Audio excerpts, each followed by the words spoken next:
Pauswag niya ang kitugyan sa iyang anak ko nga business sa Manila. Kung galing kay gusto niyang mag-put up sa business dirigid kay iti gusto niya nga mag-upod ang iya ginikanan mga utod.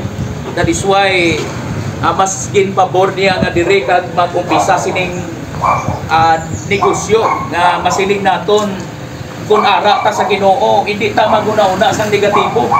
Kay sigurado gid nga i-bless na sang Dios sa bulig sa Ginoo kag sa bulig sa mga pagpangamuyo sa sining community sa mga Kristiyanon, ang mga pabor sa Dios iga paabot.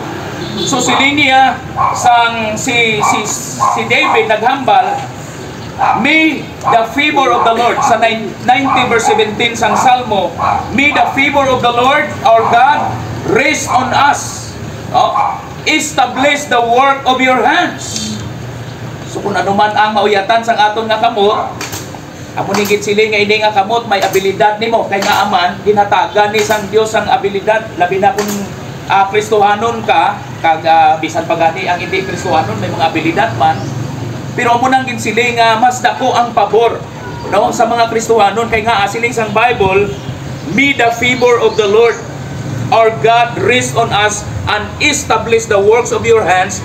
Yes, the Lord will establish the work of your hands. So, hindi mga kamot naton, kung ganun ang skills, lasaw. Ang iban man, hindi magpalarias kina ang skills ini. Pag-ubra ka sang noodles na, o kung ano pa nga, ang skills kit, importante. So, God given us the ability to produce wealth. Kag iya na sa Ginoo yang abilidad, hindi kaya makasiling nga abilidad kundi. Kaya ang bawat isa sa aton gintugyanan sa Ginoo. Silinire 8:18 sa Deuteronomy, but remember the Lord your God, for it is He who gives you the ability to produce wealth, and so confirms His covenant, which is a source to the. Siguro halin pa sa aton mga katigulangan.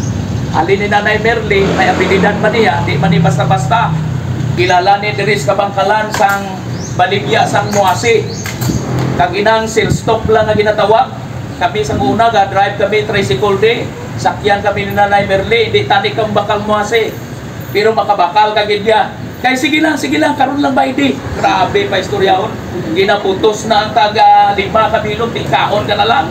Amanan pagdamong lunga. Abilidad kaya. Kag pakanto sa mga pamilya, kita mo sila ni Brad Ali, Brad Dante, mga utod, laway lang, ka-income sang dako nga income nga man, kaya ti abilidad na mo, no? Sa paghambal na mo ni, ang atop ni, damol niya, pag siling damol to, grabe kang convince na yun, no? Kag damol gid man, kaya wala man ka panginto mga Christian mo, sakto gid ang ginahambal, pero may abilidad, pabor, kaya nga aman blessings na sa Ginoo nga ginhatag. And this is the covenant of the Lord. Promisa na. Pakigsaad na sa Ginoo. Halin sa una pa sang atong mga katigulangan. Halin pa sa kay Abraham. Nasiling sang Bible, sa dira nga nagtuo mo kay Kristo, ini nga covenant, ini nga promise, mangin inyo. So that is why kin-bless kita bangot kay nagtuo kita kay Jesus. Kung wala pa kita nagtuo kay Jesus, diin ayhan kita subong. Ano ayhan ang atong kabuhi subong? Pero tungod kay nagtuo ta sa kay Jesus Christ, din gina-bless kita, no? Halos kada bulan may gina-dedicate kita nga mga business. Nagligad, at ito, isa man ka business, sa kay pamilya Zulita. Subong diri naman. Sino naman dason? No? Wala untat ang mga blessings. Kag siling sang Bible, the wealth of the wicked shall be taken and given to the righteous. So, buti ganon, hindi man ta manguha, hindi man ta mangawat, pero buti ganon, i-prosper sa Diyos, ikaw, tungod kay nagtuo ka kay Kristo. I-prosper ka sa Ginoo. Siling ang Salmo 24 verse 10. Umpisa sa 5, diri tama conclude. Siling diri, you shall receive a blessings from the Lord, the righteousness of God and His salvation. Ako ni pinakanami. Kay ang ginatawag nga blessings, nagsunod lang na sa dira nga nabaton ta si Kristo. Siling sang Bible, kung unahon ta ang Dios, ang mga butang idugang lang. Ang salvation amo ning pinaka-importante di. Kag salamat sa Ginoo naglambot sa sininga pamilya. Kabalo ka mo ining pamilya baterna. Gapamakol ni sa una mo hindi ni basta-basta. Gapang lukso ni pader. No, nung duman ko ning ila nga mga pamilya nga delikado gid kung di makakilala ang Dios. Morning. Pero salamat sa Ginoo nga ang kaluwasan, the righteousness of God nag-abot sa ilang nakabuhi, the salvation, kaluwasan na save ang ilang nakabuhi, nakilala si Jesus, and then because of this, the promise of the Lord nga i-bless ang ilang kabuhi, kag hindi lang sila kundi kita tanan subong kung magtuo kita kay Kristo. This is the generation of those who seek Him. Kung ginapangita naton ang Dios, siya who seek His face of the God of Jacob. Ang pulong nga Jacob, medyo nangin apo na nini sa tuhod ni Nanay Merle. Apo gid. Sa tuhod na, apo sa tuhod. May Jacob na sila. No? Kay nga aman si Jacob abi, ginbless sa Ginoo, may ara siya karakter nga ginapangita niya gid ang presensya sa Ginoo.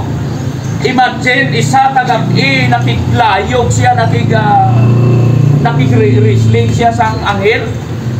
Sang natalupangdan sang anghel nga aga na, sining sang anghel, buhiin ako, maluoy ka. Pero siling ni Jacob, hindi takabuhian, tugtog nga i-bless mo ko. Ang ginhimo sa anghel, gin-bless na lang si Jacob, kaya nga para buhian siya. No? So, ang buot sing ganon, we are the generation of Jacob, buot sing ganon, pakamayuhon ta sang Diyos. Amen? Amen. Tungod kay nagtuo, tainab lang mga tao nga nagapursige, hindi maguntat, hindi nanginegatibo. Bahala na kung magahan. Basta importante, hulaton ko yung blessings ang Diyos.